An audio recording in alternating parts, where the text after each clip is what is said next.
right, everybody, this is Aaron Breitman from the Scarlet Faithful. Minutes after Rutgers loses to Seton Hall, 45-43. Brutal game. One that, to be honest with you, I've been extremely nervous about since Thursday night, because I just felt that was the kind of loss that, you can't let linger, but absolutely can. And I think that, it definitely impacted the way they played tonight, that the outcome of Thursday. You can't let it happen, but they did. And, I wrote about it on Friday, about the leadership of this team needing to make sure it doesn't. I felt like they definitely had a hangover to start this game, down 19-12. I thought it was a great call by Peichel, inserting Cliff down 7 with 2 fouls. I think it shows the urgency that, was necessary in this game. It got Rutgers back on track. They ended the half on a 14-3 run. Cliff had, 5-point stretch during that run before getting him out without getting a third foul. I thought that was huge. They went to the half up 26-22. They're up 30-23 early second half. And I think you felt like they could start to run away with it, and they couldn't handle the basketball. 19 turnovers. It just killed them. Way too many turnovers. Credit Seton Hall. They played great defense, and it just became a rock fight. And down the stretch, it became a free throw battle. Seton Hall was only 10 of 18, but they were 2 of 2 in the first half. I think they lead the country in free throw attempts at 28. Both teams were in the bonus in the second half. Rutgers didn't shoot poorly from the free throw line. McConnell did have another miss down the stretch, but they didn't get to the line enough. I think that's the biggest point, is they didn't get to the line enough. They were 10 of 11, I think, from the free throw line, or something really good, but they just did not get to the free throw line enough. When you have, Seton Hall in the bonus with 10 minutes to go, or something like that, you got to get to the line. They just looked... They were not assertive on offense. Mulcahy had a lot of kind of dribble to spots and just kind of got stuck. Cliff did not have a good game. Spencer was, I think, 0-4 from 3. He did make a couple good plays down the stretch. Andre Hyatt gave him something off the bench with 3 threes. He did have that opportunity to tie the game with seconds on the clock, and missed kind of not a layup, but a 5-footer kind of wide open right there. That really hurt. I know there's going to be talk about Seton Hall was out of bounds with like 1.3 or 2 seconds to go when he threw it back in. I have to go back and look at it, but I think he might have touched out of bounds after he had already touched it. At any rate, it's Rutgers let this one slip away, and you can't let it slip away against your blood rival. And it's so frustrating, because the way Thursday night ended to then have this happen. It's like they got knocked off track, and they just needed to gut out a win tonight no matter what, and they couldn't do it, and they were very close to doing it, but they just, they looked like their heads weren't right, to be honest with you. And it's not an excuse, it's just a fact. I mean, I shouldn't say a fact. It's my opinion on what I just looking at them, they looked a little bit dazed, and I thought, sloppy with the basketball, trying to do a little too much, even passing it too much at times, not being assertive at all. I don't know if they lack confidence because of what happened. And again, credit to Seton Hall for the way they played defense. I mean, I really like Shaheen Holloway as a coach. Obviously it's a rivalry, and Seton Hall fans, I can't stand Seton Hall, but it makes it even more painful. But they played really hard, and I just thought that Rutgers looked like they were stuck in mud a little bit. And offensively, just didn't really have anything going. And they shot 33% in the game, but Seton Hall shot 34%, but they gutted it out. And this is rough. This is a really tough 4-day stretch, part of the season. Now 6-4, believe it or not, this is a quad 3 loss.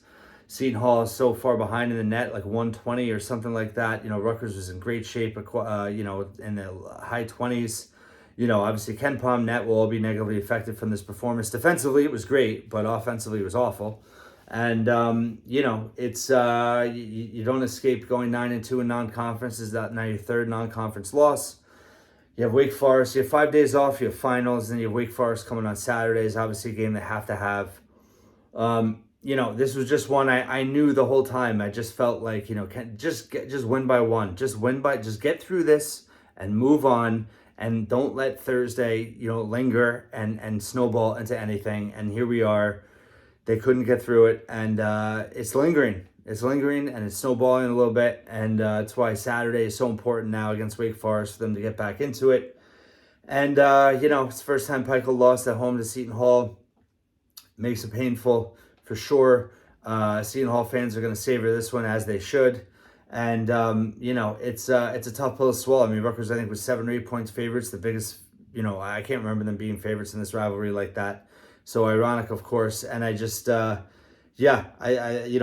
I think, finished with 7 assists, 8 assists. But there just wasn't enough movement. They weren't as active tonight. They weren't as cohesive. They, like I said, they looked stuck in the mud. They're passing. They did pass the ball, but they weren't passing, they weren't in a flow and where they were generating good shots. And again, at the end of the day, you need to attack the rim, especially when the game is being called the way it is and both teams are in the bonus. And I think it, lends to the fact that they don't have a lot of dribble penetrators on the perimeter. I think, Derek Simpson, I'm not sure how many minutes he played, but he is a natural guy like that. But I think, Pike's stuck with Cam, who played, I thought, all right down the stretch. But, he's and he did drive some, Caleb drove some, but, they don't have a difference maker on the perimeter that can get to the rim, not at will, but, quite a bit. And, Derek Simpson, we saw that he's done that at times, did not, really have much of an opportunity tonight. Again, it's not being critical of Peichel for playing Cam, but I think that you saw that lacked in their offense tonight, where they needed to get to the rim, they needed to attack. They couldn't get Cliff the ball. When they did get Cliff the ball, he couldn't get around to Defo and got blocked. I know he was calling for the foul in that. When there was, I thought Mag played the toughest and gave them a lot tonight.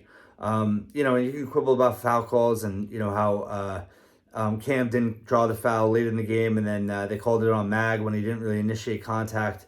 But, at the end of the day, it's, I'm not going to blame officials. Rutgers had this game to win. They had it for the taking. They couldn't seal the deal. 30-23, it was like 17 minutes to go. That's a game you got to win. And, unfortunately they didn't. And, here we are. So I don't think it's panic time. I know people are going to freak out.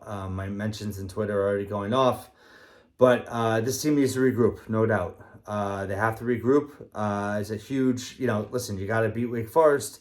You got to finish non-conference strong with Bucknell and Coppin State before the new year. And then you're at Purdue. And then you have 4 winnable Big Ten games in a row. That, you really need to win. So at least 3 of them. So they need to get right, I think, going into the holidays. They only have 3 games now in the next, 3 weeks, 3+ weeks. So I think that's a good thing at this point. And I think Wake Forest is still a quality opponent, so you can get right in that game. You have to. And then no slip ups, and then you're in the Big Ten gauntlet. So it's a long season. It's a marathon. This one hurts. This week has been brutal. It's